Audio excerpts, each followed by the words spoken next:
Hi, it's me again with Corel Draw Tips and Tricks. And somebody asked me how to draw a 3D flower, and they actually mentioned white, and I'm not 100% sure, and I'm not 100% sure they're an engraver, but I'm going to show how all of our engraver friends could make a pretty cool 3D flower. My mentor Roy Brewer always calls it a poor man's 3D. So I'm going to group all this together and put it in the center of the page. I'm going to take a rectangle and I'm going to put it in the center of the page. I'm going to make it a little bit bigger by holding down the shift key. I'm going to see how big that rectangle is. It's almost 19 inches, so I'm going to set my nudge factor on 20. I am going to take the Smart Fill tool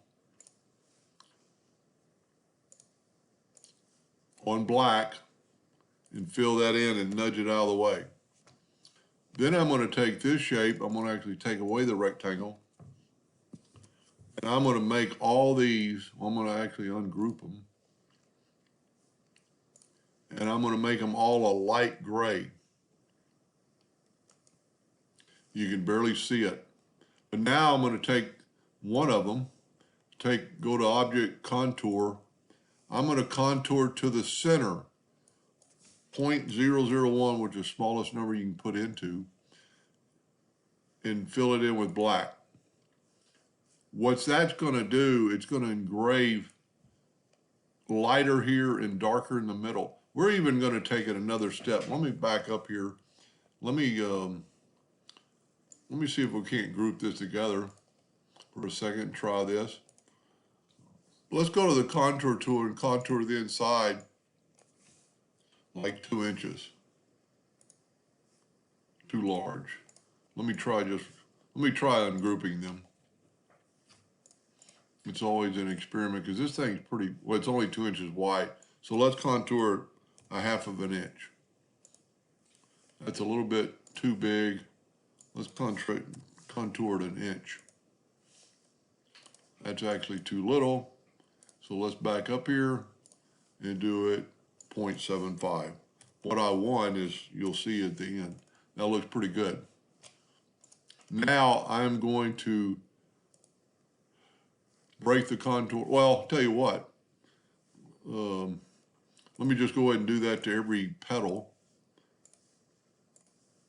And this will give it a pretty neat looking effect.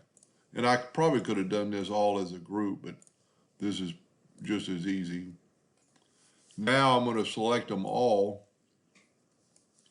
And I'm going to go up to Object and I'll break the 17 objects apart. Somehow I moved this petal, so we're going to move it back, make it look more like a flower.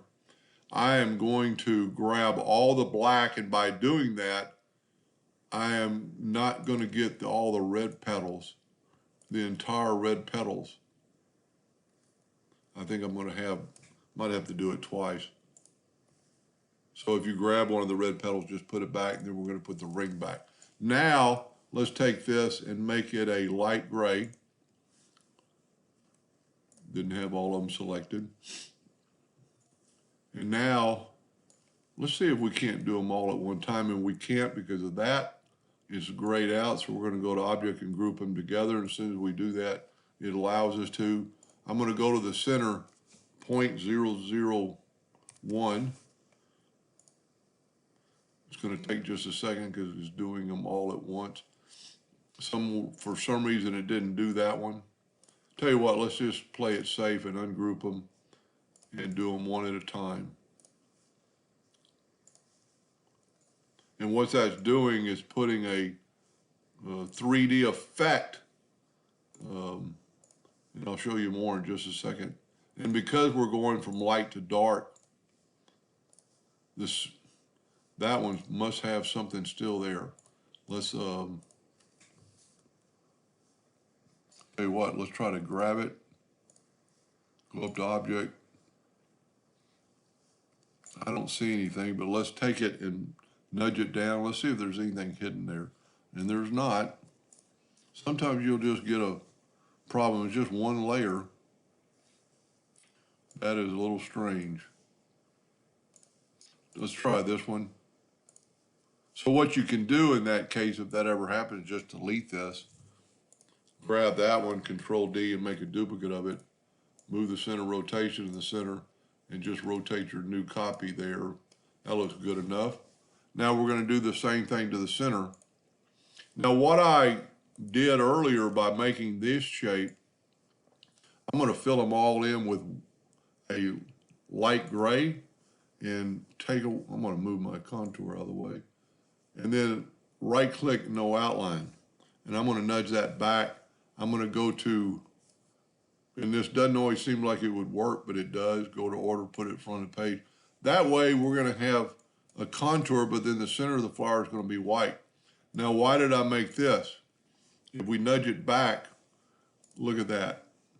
The black, and what's good about this, you could actually run this black several times. So if I was going to do this myself, I'd put it in the laser bed. I would nudge this out of the way. And I would actually take all these. You know what I'm going to do? I'm going to, if you're a first time to this, that's actually too big to test because 3D engraving takes some time. So that's still pretty big. Let's make it like 3 by 3, so that's good. Now I need to change my nudge distance. Let's put it up to the top corner. Change my nudge distance to 4. And I'm going to take my black and move it out of the way. I am going to run this job, and I don't have a laser hooked up to this laptop, in 3D mode. I don't know if all lasers do, but my Epilogue does. And I'm going to run it a couple of times at like 25 speed, 100 power, and then 50 speed, 100 power, and then maybe even 75, no, always 100 power, but I'm going to change it from 25 power to 50 power to 75 power, 75%. And what that does, it gets it really, really deep. And then what you can do is take this away and take this one and move it. Now run this job and run it. And what it's going to do, it's going to take away, because this outer edge is a light color, it's going to make this flower just kind of like pop off the wood. I might even try this later, and if I do, I'll give you an update on what it looks like. I hope that answered his question, and thank you for watching.